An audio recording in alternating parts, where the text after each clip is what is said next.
Let's see the elementary concepts of convection and radiation. Let's see first convection. It is the process by which heat flows from the region of higher temperature to the region of lower temperature by the actual movement of the particles of the medium. There is no simple equation for convective heat transfer as there is for conduction. Convective heat transfer depends on many factors such as the shape, the orientation of the surface, the mechanical and thermal properties of the fluid. For practical calculations, one can define heat current due to convection as capital H equal to small h capital A delta T, where small h is called convection coefficient, A is the surface area and delta T is the temperature difference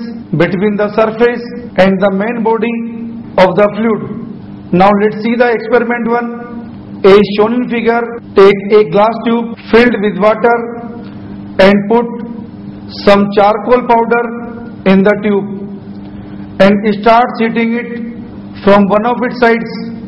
The heated water molecules rise up due to low density and cold water molecules take their places coming from the side tube, and therefore a convection current is set up in the whole tube.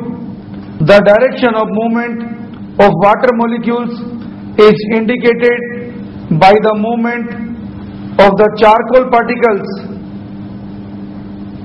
Now let's see another experiment. Experiment number 2. Take flask containing water and put some crystals of potassium permanganate. When flask starts heating, colored streaks of water rise up due to lower density.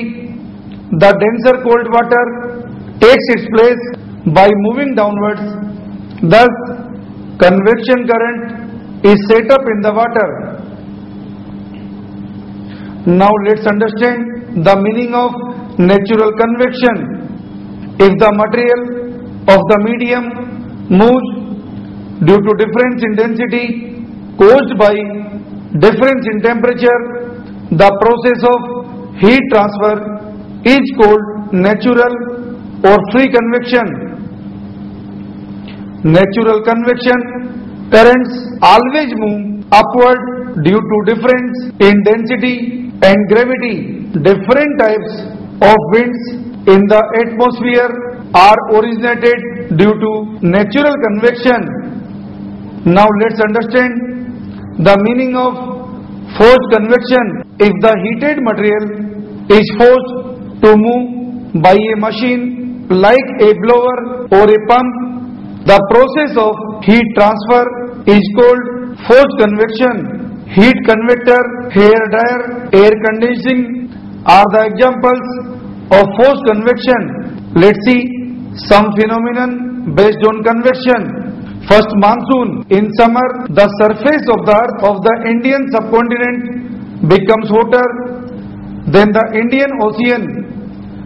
This sets up convection current with hot air from the land rising and moving towards the Indian Ocean, while the moisture-laden air from the ocean moves towards the land.